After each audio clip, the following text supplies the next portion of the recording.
He did a lot for Israel, and but he also made a lot of mistakes, and that's what we're going to talk about tonight.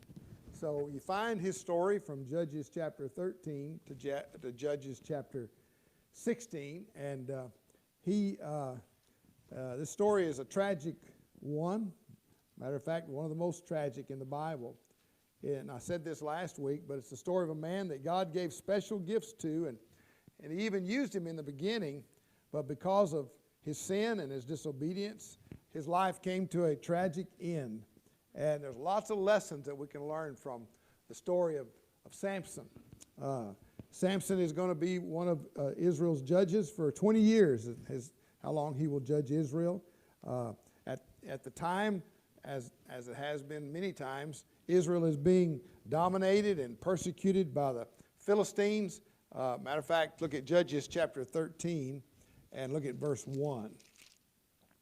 And the children of Israel did evil in the sight of the Lord, and the Lord delivered them into the hand of the Philistines 40 years. You see, when you do evil, you got to pay for your evil. That's why I'm not so sure God's going to deliver us with Trump, because there's a lot of evil in this world, and we're probably getting what we deserve. And I think it's going to get even worse. But anyway, we're just going to have to make the most of it and go through it, whatever happens, and just hope that we come out of it. But hopefully it'll drive people to the Lord, and people begin to get right and realize that you can't break God's laws continually and have no repercussions from it. I mean, Israel didn't get by with it, and I don't think we're going to get by with it either. If we do get a reprieve and we do get a good president, it'll only be because of God's grace and His mercy. It's not because of our actions, because we haven't done too well in that regard. But anyway, Samson was born into the family of the Danites, and his father was a man named Zorah, who had whose name was he was of Zorah, whose name was Manoah. And we find that in chapter 13 and verse 2. And Samson was born, I said this last week, as a result of a miracle. His mother was barren, if you remember, and both parents evidently were godly people. They had a love for God, a respect for God, and I believe they tried to instill that in their son Samson. And by the way, just because the parents do good doesn't necessarily mean that the kids are going to always do good.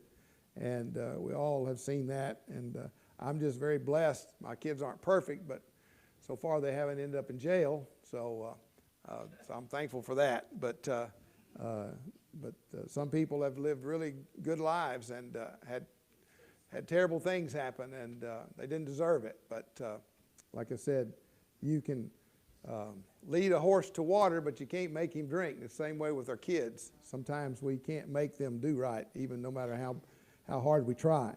But anyway, God had a plan for Samson, and Samson had a purpose, and his purpose was to one day deliver Israel from the hand of the Philistines. Matter of fact, look at chapter 13 and look at verse 5.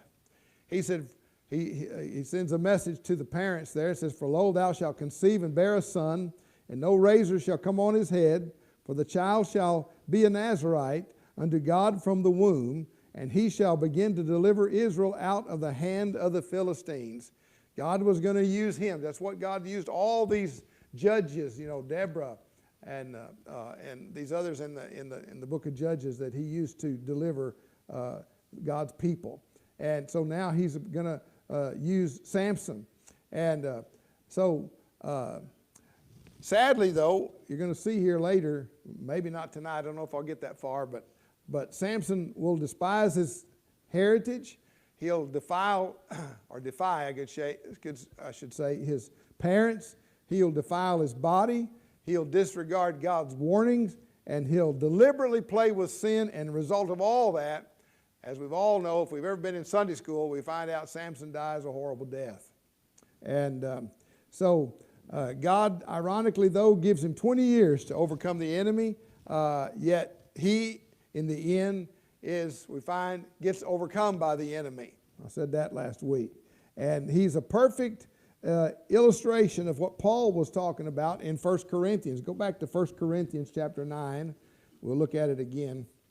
1 Corinthians chapter 9. And look at verse 24. 1 Corinthians 9, 24. He says, Know ye not that they which run in a race run all, but one receiveth the prize, so run that ye may obtain. You know, God tells us there's reward for living right and doing right. And that's what we all ought to be running for, is for the prize. Okay? And every man that striveth for the master is temperate in all things. Now they do it to obtain a corruptible crown, but we an incorruptible crown. That's what we're supposed to be striving for, is this incorruptible crown. I therefore so run, not as uncertainty, so fight I, not as one that beateth the air, but I keep under my body and bring it into subjection, lest that by any means, when I have preached to others, I myself should be a castaway. So he says, in order to win the prize, in order to make a difference, in order to have the blessings that God wants to give you, we got to learn to die to self. We got to learn to keep our body into subjection. And that's what it means. He was saying that these early Christians and us today, that we have got to learn to die to self. In other words, you got to say no sometimes. No to what you want to do that's destructive. And unfortunately, Samson didn't have the character, the will to do that. And he let it get the best of him, and he's going to pay a terrible price for it. Because he was not willing to die to self. He was not willing to be obedient to what God had and his parents had clearly told him to do. He wasn't willing to do that. And God cannot and will not use any of us, I don't believe, until we're ready to die to self. And that's the thing that Samson had trouble doing. But in Hebrews chapter 11, verse 32, it talks about his faith in God's word. So he is listed in the heroes of faith. So he was a man who was flawed, but yet God still used him, but he still paid a price, even though he was flawed. You know, there's been some great preachers that's done great works that could preach, the house down. And great Bible teachers and expositors that did great things. And they make one stupid mistake in their life, they get kicked off the throne, and so God was still able to use them, but they still paid the price. You still pay a price for sin. I don't care how good you are. God's no respect of persons. You know, if we don't repent and get right and do right, we're going to pay a heavy price. We all make mistakes, at times, but the thing is, you don't continue to make mistakes. You don't continue to sin and continue in doing something that's destructive, because if you do, sooner or later, it's going to catch up with you, and you're going to pay a price. And even though all the good you may have done, you won't leave much of a legacy afterwards, and that's the terrible thing. I'd hate to spend my whole life helping people, being a good preacher or whatever I am, and then, there at the very end, boom, I blow it all and go out and go line dancing at Billy Bob's. It'd be on Facebook the next day, wouldn't it? Yeah.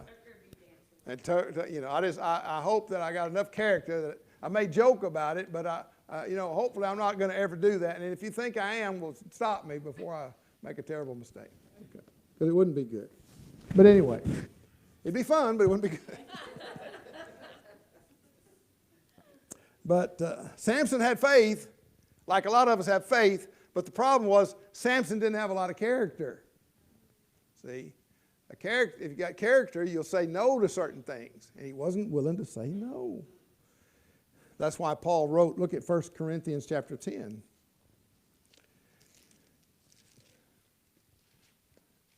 1 Corinthians chapter 10, look at verse 11. He says, now all these things happened, talking about all the things in the Bible, all these stories in the Bible, all the stories in the Old Testament, unto them for examples. In other words, to learn from. That's what they are. That's what an example is, to learn from.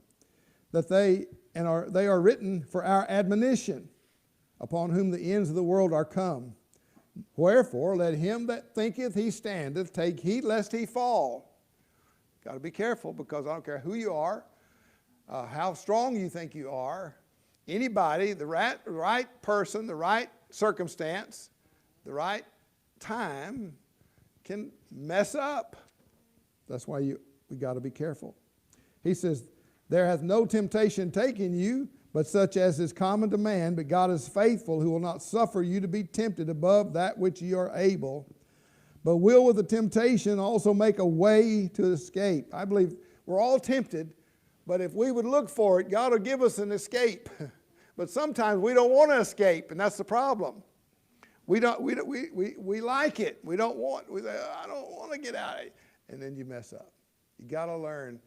God gives you ways to get out, but sometimes we're too stupid or too selfish, I guess I should say, to take the way of escape. So anyway, I want you to notice the steps that led to Samson's fall. First, Samson was born to a godly home, to parents that believed in prayer. I'll show you that in a minute.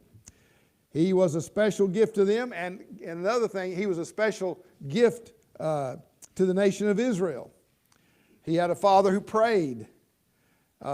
His father prayed and said, teach us what we shall do unto the child. Look at Judges chapter 13. Look at verse 8.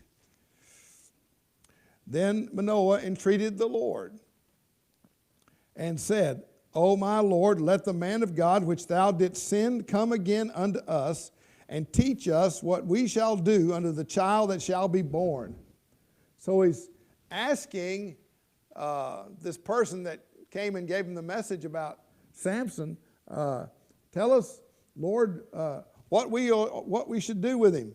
How should we raise him? Probably, I'm not sure all what he said, but he's praying, so we know he's a man of prayer. Matter of fact, look at verse 12. Or let's look in verse 11. And Manoah arose and went after his wife and came to the man and said unto him, art thou the man that speaketh unto the woman? And he said, I am.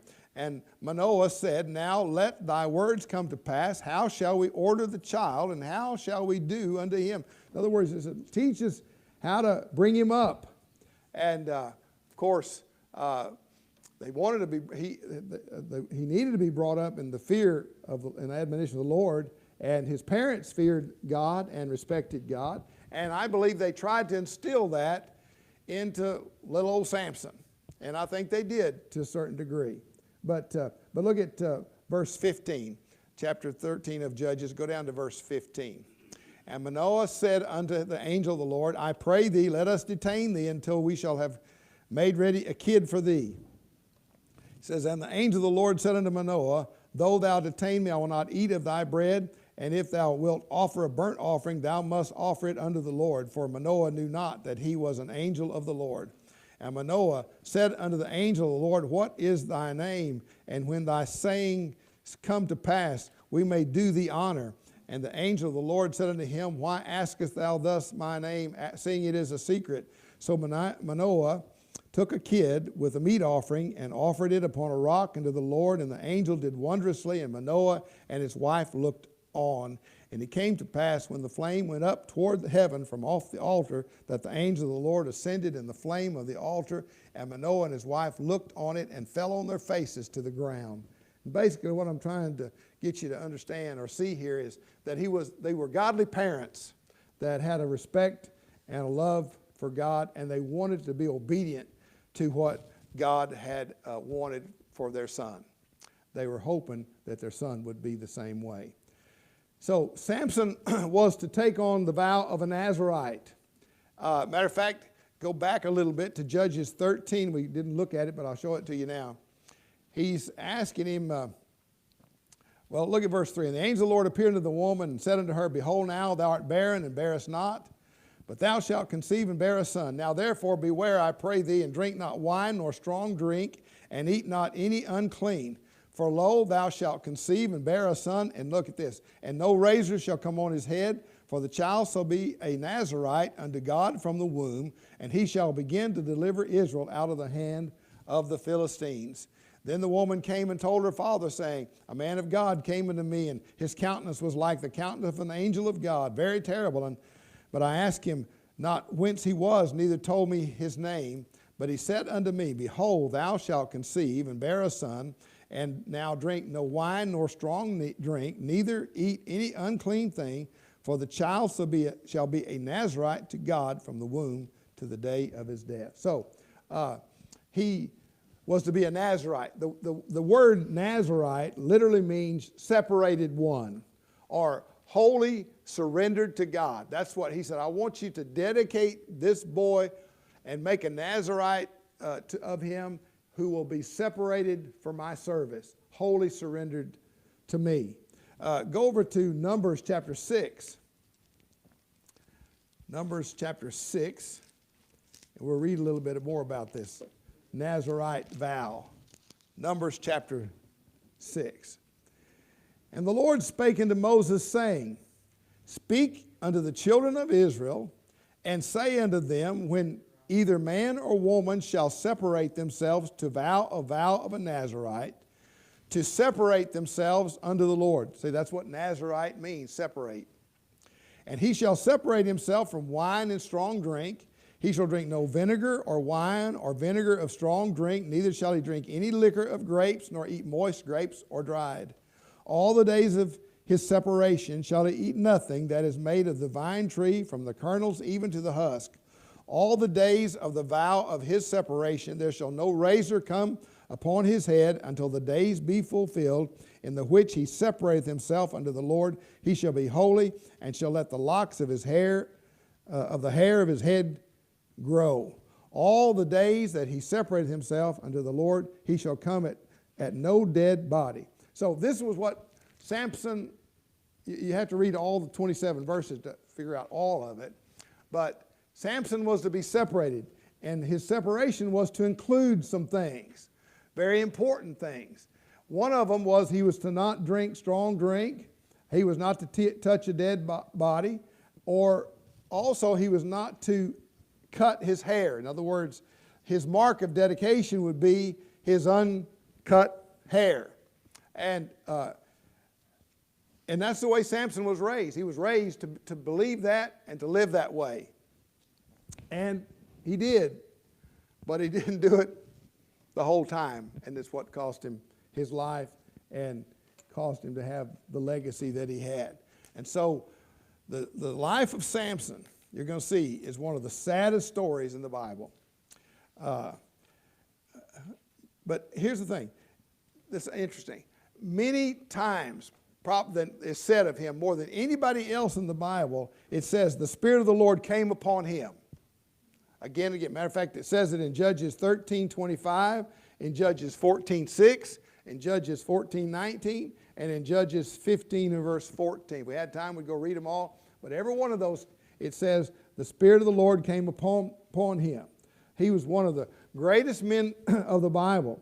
And the Lord chose, like I said, to include him in the Hall of Heroes over there in Hebrews chapter 11, verse 32. So we know he was a very influential person. We know that he was someone that ended up in the Bible as one of the heroes. He was a hero. And there's a lot of things that we need to learn from him. But unfortunately, Samson fell, and when he fell hard. He fell real hard. And I want to show you the steps of Samson's downfall. First, and if we had time, we'd just read the whole story, but it'd take all afternoon to read the whole story. So I'm going to just kind of tell it to you, and we'll read parts of it, and then you can go home and read the whole thing for yourself. But the first problem was he sees a woman. Matter of fact, look at chapter 14 and verse 1. And Samson went down to Timnah and saw a woman in Timnah of the daughters of the Philistines. Now, there's nothing wrong with seeing women. We all see them. I guess it depends on how long you look. It's kind of like David. David had trouble with a woman too, remember. Now here's Samson. Well, he sees this woman and he's infatuated. He thinks she's a nice-looking woman. And it says, and he came up and told his father and his mother and said, I have seen a woman in Timnah of the daughters of the who? Philistines. Samson, what are you doing? You know, one thing to look at a woman, but you definitely don't want one of the Philistines. That's the worst thing you could do. I'm going to talk more about that in just a minute. But he says, I've seen a woman, and he said, in Timnah, the daughters of the Philistines, now therefore get her for me to wife. So I think I'll just take her for my wife. She's pretty, and I want her. I saw her, and I want her. Dumb, dumb, dumb. So his first step to his downfall, he sees a woman. Women, unfortunately, guys, can be and has been our downfall. Amen? Unless you get the right one like I got mine. I got my wife. I had a good deal. But they can be your downfall, especially if you marry the wrong one. And, of course, ladies, you also have, some of you maybe have married the wrong person, so you know what that's like. You know, you marry the wrong person, it can be heaven on earth, or it can be, you know what else on earth. It can be either way. So he sees a woman, he marries the wrong woman. Look at verse 3, chapter 14, verse 3. Then his father and his mother said unto him, Is there never a woman among the daughters of thy brethren, or among all my people, that thou goest to take a wife of the uncircumcised Philistines? He said, Look, son, can't you just get one of ours? Why do you have to go and get this Philistine woman? We know she's probably pretty, she's probably gorgeous, but look, have a little patience. You don't have to take a wife from the Philistines. These folks are our enemies. These folks are idol worshipers. You don't, you know, there's nothing wrong with wanting to get married, but please don't get a wife of the Philistines. Look what he says. And Samson said unto his father, Get her for me, for she pleaseth me well. He just says, I don't care what you say. I like her. I want her. I'm going to have her. Go get her. When we marry the wrong person, it's a guarantee that you're going to suffer. It's a guarantee. Look at, in the New Testament, I know most of you have seen it, but let's look at it again. Look at 2 Corinthians chapter 6. 2 Corinthians chapter 6, and look at verse 14.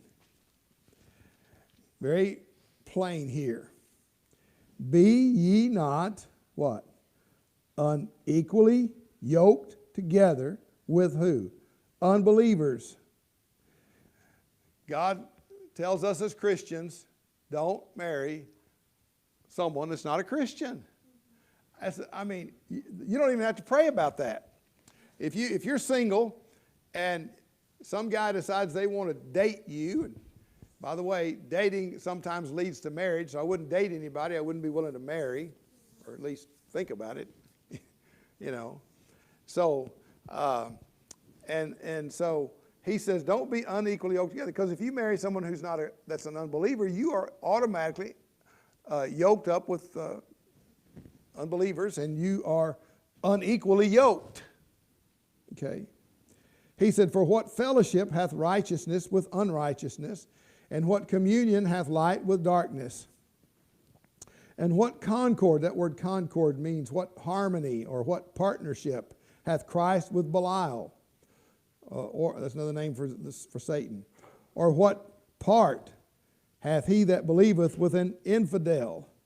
And what agreement hath the temple of God with idols? For ye are the temple of the living God, as God hath said, I will dwell in them and walk in them, and I will be their God, and they shall be my people. Wherefore, come out from among them. Who's the them? The unbelievers.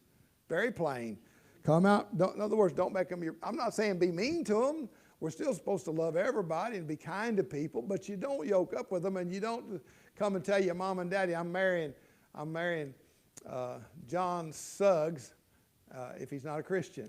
Amen. But he is, so we can marry. It's okay to marry him. What? Well, they couldn't anyway. True, exactly. That's your problem now. So he says, whoever come out from among you, be ye separate, says the Lord, and touch not the unclean thing, and I will receive you.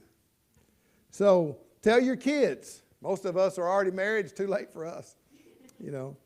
But tell your kids, raise them, that if they're going to get married, to marry the right person. And the right person is a person who believes in the Bible, that believes in Jesus Christ, that's received him, that's a born-again Christian. Otherwise, you know, and sometimes they're going to defy you, and sometimes they're going to do what they want to anyway.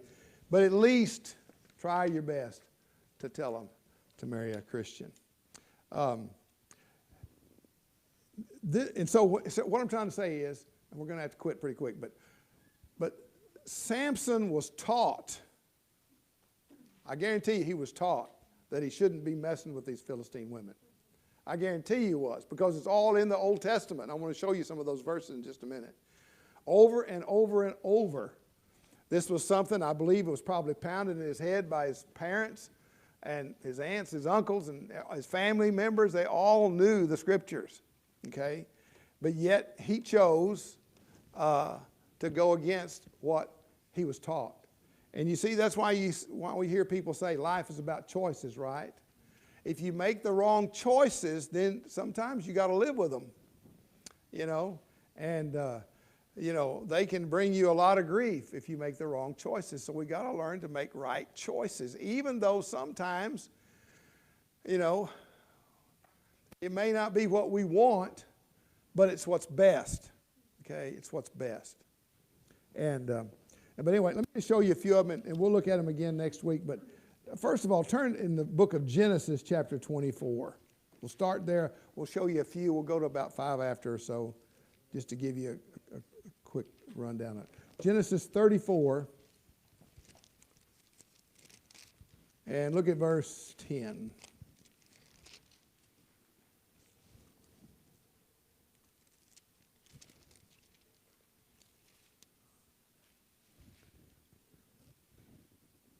No, Genesis 24. I'm sorry, 24. I knew that didn't look right. Go to Genesis chapter, I'm going to get to Exodus in a minute. I'm going ahead of myself.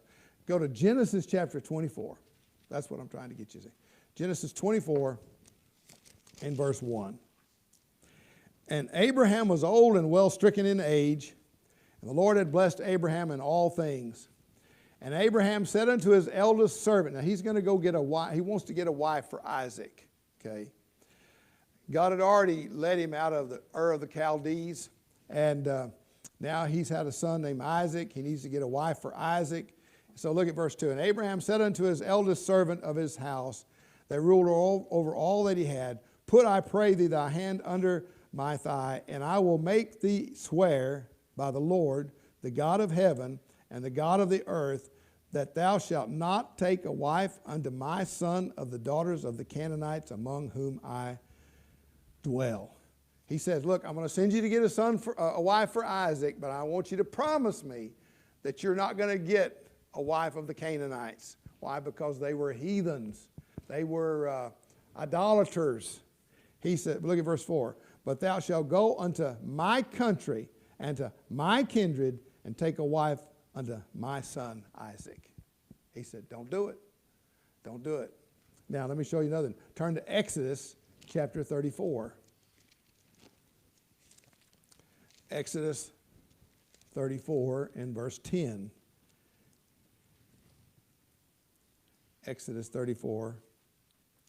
And he said, behold, I make a covenant before all thy people. I will do marvels, such as ye have not been done in all the earth, nor in any nation. This is God's promise to them. And all the people among which thou art shall see the work of the Lord, for it is a terrible thing that I will do with thee.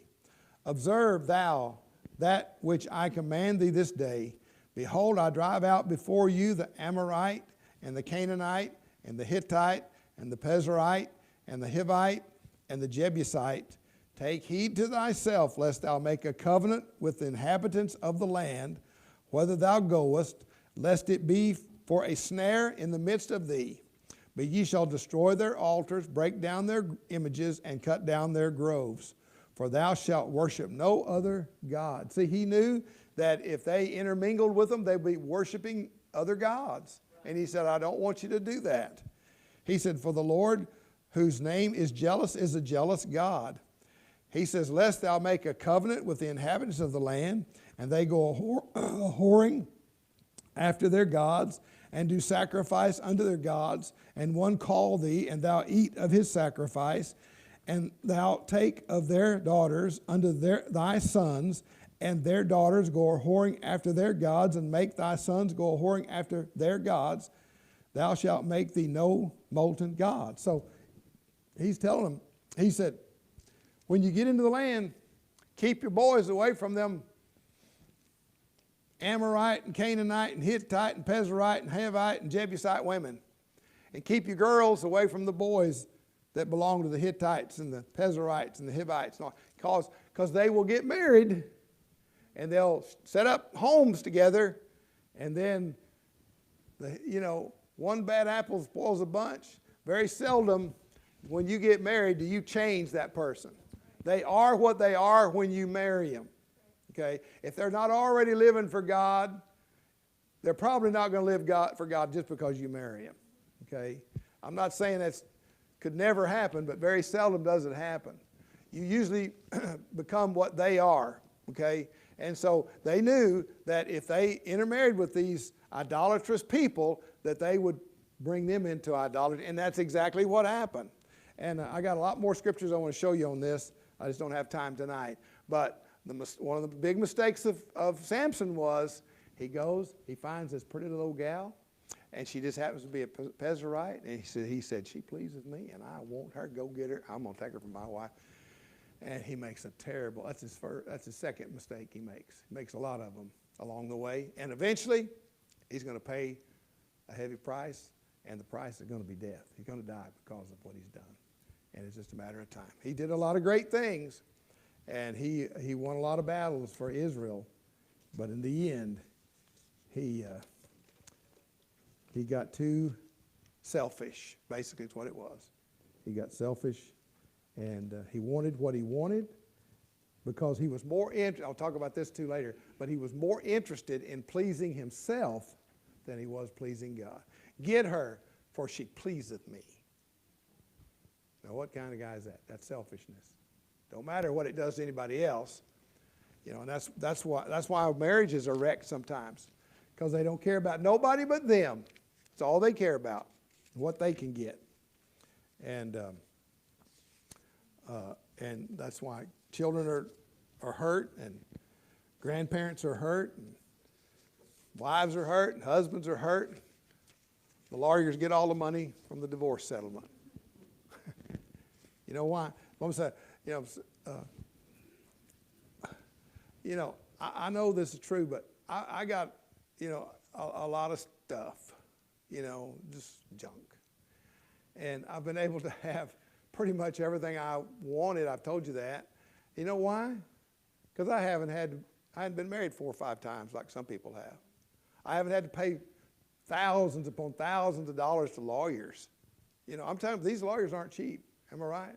$300 an hour, if that's a cheap one, And some of these marriages and people, you go out here and you get a DUI. I was told that's probably at least $10,000. Just one DUI is $10,000. Well, if you try to live right, not perfect, I don't mean that, but you try to be obedient and respectful to God and try to honor Him and His Word, you don't have to pay all this out that these people have paid. And so that's why when you've been married to one person for 50 years, you got a few things that other people are never going to have, because they just go from job to job to husband to wife and back and forth and paying lawyers, and that's part of it. And Samson is going to pay a big heavy price, and it's just a shame. And the thing is, though, we can learn from that. See, we can learn and not make those same mistakes, and also teach our kids to make these mistakes. Hopefully they'll listen. All right, we got to go. Thank y'all for coming. We're going to continue Samson's story next Wednesday night. Am I going to be here next Wednesday night, honey? Okay, I'll be here one more Wednesday night. All right.